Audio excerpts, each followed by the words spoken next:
Hi, this is Ash or Bash from the Flying Seagull Project. So I hope you're doing okay out there, everybody feeling positive, staying at least plugged into the idea of having fun.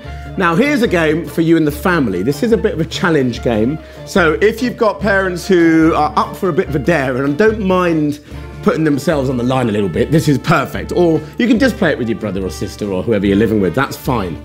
It's called What's the Odds? And it goes like this. So I would say to my friend Stefan here, look, I know, but there's no one else here. Self-isolation for a clown is the same as you guys. I can't demonstrate on myself. So this guy stepped in, all right? What? So what? You gotta find friends in times like this. He's actually really funny. He actually comes out with some really interesting stuff. Honestly, like, probably the best friend I've ever had, actually. I'm sorry, all you real friends out there. But this guy is just brilliant. The stuff he comes out with, absolute philosopher. Absolute philosopher. Sometimes it's what he doesn't say, actually.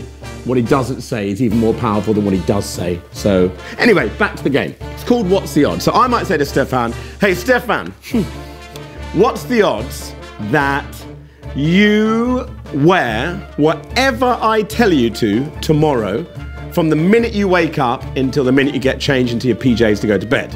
Now, bear in mind all the different sorts of really silly things you can make somebody wear. Stefan can then say a number. And there's no upper limit, but he has to say a number, which is the odds. Let's say he says 20.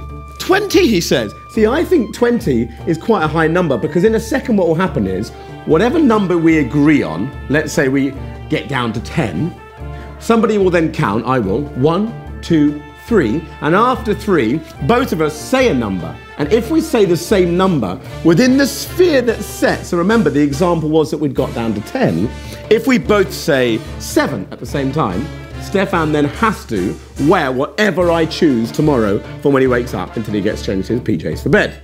If we say a different number, let's say 1, 2, 3, I say 7, but he says 4, all bets off, forget it, you can't repeat the challenge again, it's done.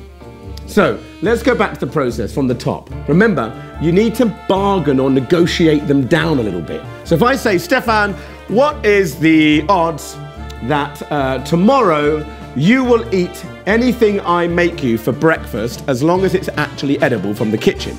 He then says, 30. And I go, oh, what? 30? Come on, Stefan, it's not that bad. Come on, give me something lower, give me 5. He'll then scoff and go, 5? No way, Bash, you must be joking. I'm not giving you 5. I'll give you 20. And I think 20 is still quite high. It's not that bad, it's got to be edible. It could be dog food. Although I think maybe he can then say, hang on. Does it include dog food? He can question the parameters or the edges of the challenge. And I'll say, no, of course I wouldn't feed you dog food. It's human food. And he said, yeah, but is it really spicy like chilies? Again, you can decide. I could say, if it's like my dad, I might say, yeah, it includes chilies, but then he's going to push the number higher. Or I might say, no, it doesn't include chilies. Then he says, okay, and I say, come on, give me 5. And he'll say, I'll give you 10. And I'll say, okay, give me 7. He'll say, no, I'm finishing on 10. And if you really think it's come to the end, we're going to agree 10. So then we have to count down. 3, 2, 1. I say 9, but he says 4, which means I lose.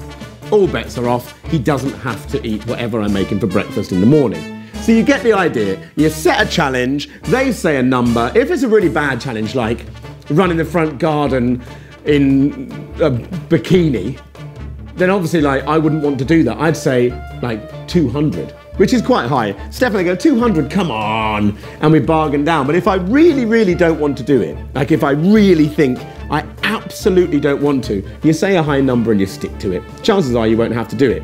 But if you enter the competition and you give a number and you count down from 3 to 0 and you say the same number, you have to do it. Otherwise you're breaking the code of play and the code of honor. That is, what's the odds code of honor? So have a go, come up with some stuff, maybe start a little bit easy, pick a thing that's not too bad so you can enjoy the game, but then turn up the heat just a little bit and come up with some slightly challenging and slightly terrifying dares. And then see if you can get them to do it by playing What's the Odds? Take it easy, let me know how you get on, and we'll see you soon for another idea.